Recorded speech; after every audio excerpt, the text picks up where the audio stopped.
Good afternoon. I am in a part of my yard that I haven't really done much work on in quite some time. It's where our trampoline goes, and it's between the sport court and the warehouse and the gazebo where sometimes we have family meals. And I've kind of neglected it, but I've been gathering plants for it.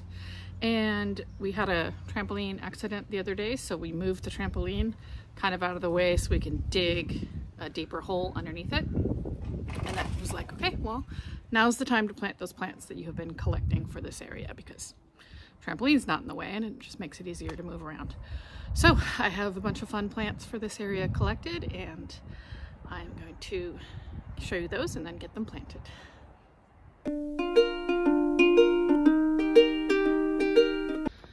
So here's, we moved the trampoline smack into the middle of the walkway over there. This is usually where it is, and we're gonna dig a deeper hole underneath it. So I'm gonna plant around it. And then also on this side of the gazebo, I got some more of the euphorbias, I believe they are for that.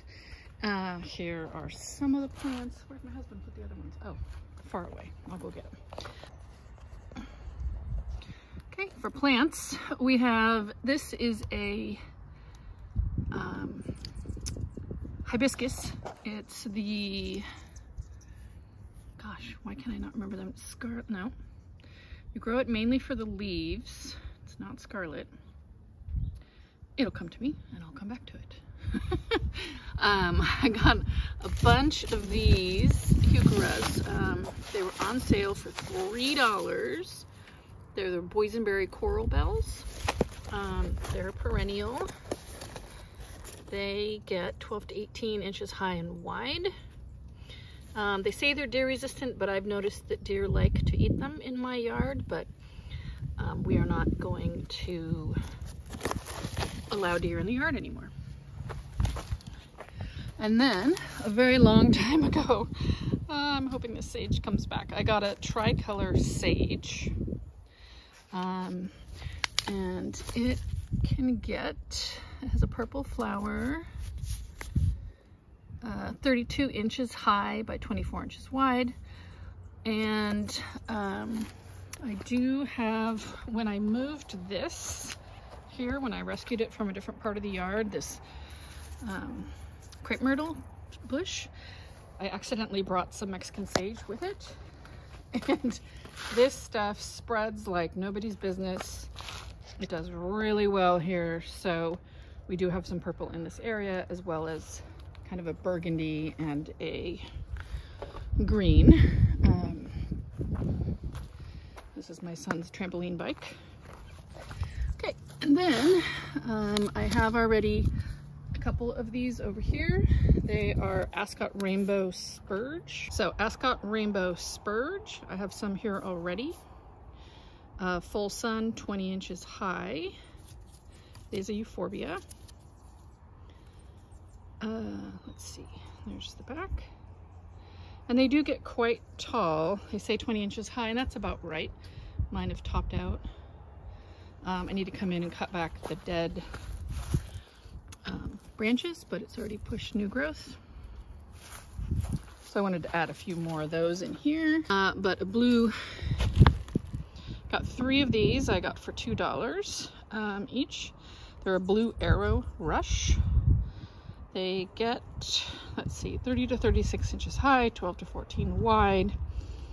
And I do have some of them here already. I have one over there and 2 here, although this one seems to be being taken over by some other plant, a different kind of grass that has a green leaf that turns brown. And then here's another one that we planted a couple years ago. So I know they do well here. The other plants I'm gonna go get in a second, but in this area I have a smoke bush. This is a leucadendron, I believe. It has an orange flower. It's really pretty. It's one of the first things that tends to bloom in the, holy moly, hummingbirds, in the spring. And then there's an avocado tree there that we might end up moving kind of to where the trampoline is now, because it's probably going to get way too big for that space. This area is backed by the huge passion fruit vine that is covered in flowers and fruit. And I can see that it's made its way up that bottle brush tree. And then that's the zinnia field over there. So the planting area is going to be around this area and along this side of the gazebo and where I'm standing. Oopsie-doo. To where I'm standing, and maybe a little bit over here. I have to get this gopher basket out. All right, let's go get the other plants that are way over there. Okay, here are our other plants. Now these I also got on extreme sale, half off, I believe. These are a Cape thatching reed, and I have the blue, the juncus, which are much shorter here. These, so I might move that one back there that's shorter toward the front of the trampoline. These ones are going to be bigger and they'll work behind the trampoline better. This is kind of a dry creek bed area.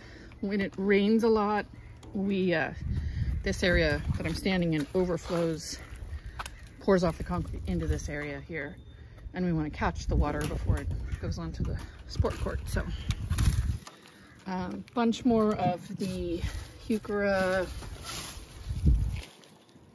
boysenberry coral bells. Let's see, this juncus. This gets Cape thatching reed, 3 to 4 feet high and wide, full to part sun. It's down to to 25. We don't get below 35 here ever. This beautiful, beautiful thing is a jasmine, and one of my friends gave it to me. It's the kind of jasmine where you would take the flowers and soak them overnight and make a jasmine tea. And I've looked it up online, and the only ones that I can find, the closest one is the Grand Emperor type of jasmine, but it has a white flower, and this appears to have kind of like a pinky purple outside, and then it turns white in the center. Another one of the flowers, it's much more focus, you can do it, there you go. Kind of a pinky color, so maybe it's just stressed out, and maybe it'll turn white once I get it planted in a better place than sitting on my front porch. It's supposed to be very fragrant, so I thought it'd be nice to have it near where we sit to have meals sometimes. And then let's see, what else do we have in here? This is citronella.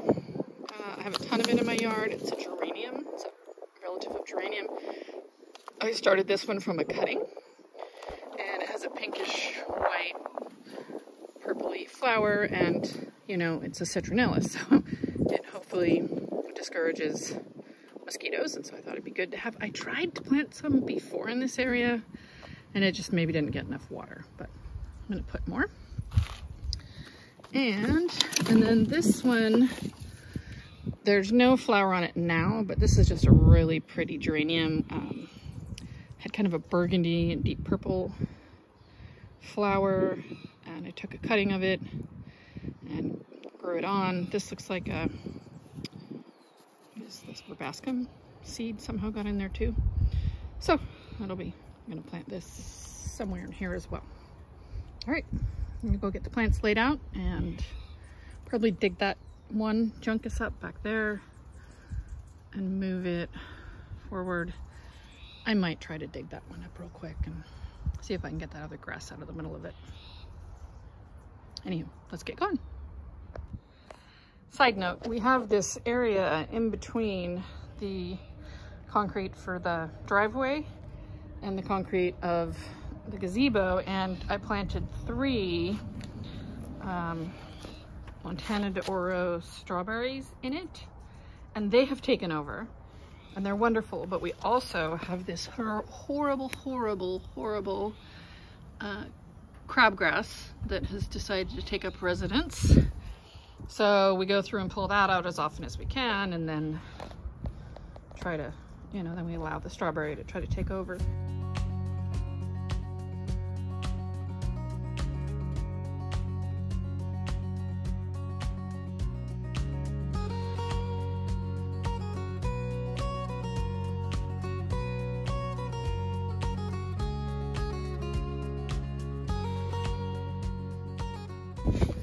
So this we grew from seed this year. Started it, oops, indoors. It's the Mahogany Splendor hibiscus. So I have 1, 2, 3, 4, 5, 6, 7, 9 plants of it. It's mainly grown for the leaves. It does, I think, have a very bright red flower, but I'm growing it for the leaf color.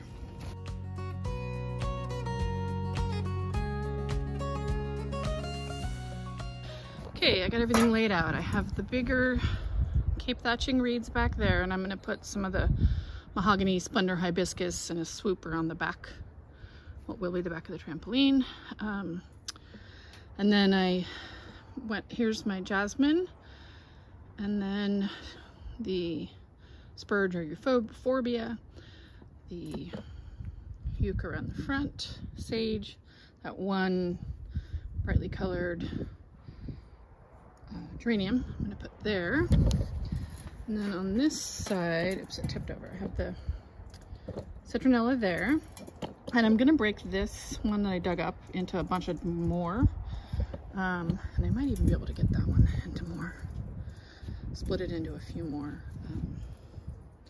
Because that blue color is great. And then those are taller beyond, because you really don't see this area from that side unless you're going sneaking through the secret passage to the sport court there. But I think you'll see them because they're taller now, that we'll see them from here. And that's it. And I know this purple Mexican sage is going to spread like crazy. So I'm going to leave a big space around this here and just allow for it. And I'm going to have to find something even shorter. Oh, I know. I have some good, I know what I can put there. It is a sedum. We'll go grab that as well. Okay, this is what I'm going to use as a ground cover. It's a sedum. I used it in a, I don't have the tag anymore, but I used it in that lamp that I repurposed as a statue that the girls were, you know, for the tree that the girls were climbing on top of the tree. Anyway, I think that goes perfectly with our color scheme, so I'm going to put some of it down here in the very beginning. And I may not get to the irrigation today, maybe tomorrow.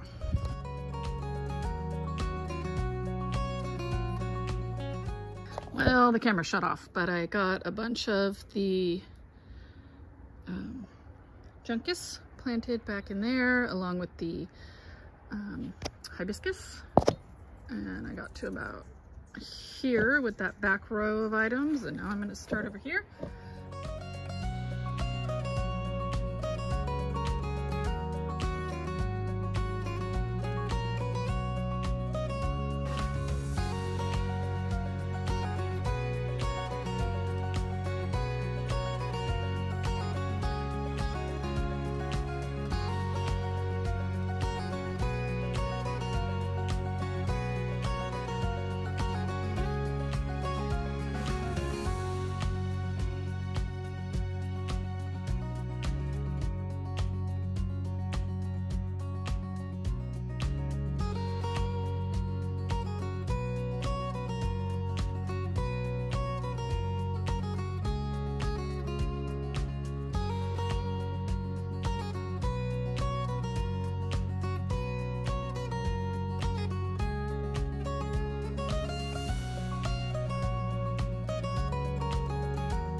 did it. I'm gonna go back and water everything, and I think I'm gonna do irrigation another day. I'm a little exhausted. So I'm very excited to have this area planted. I've really been wanting to get to it for a while. I love the color scheme, the burgundy, the purple, the white, the green, blue, green, green, green.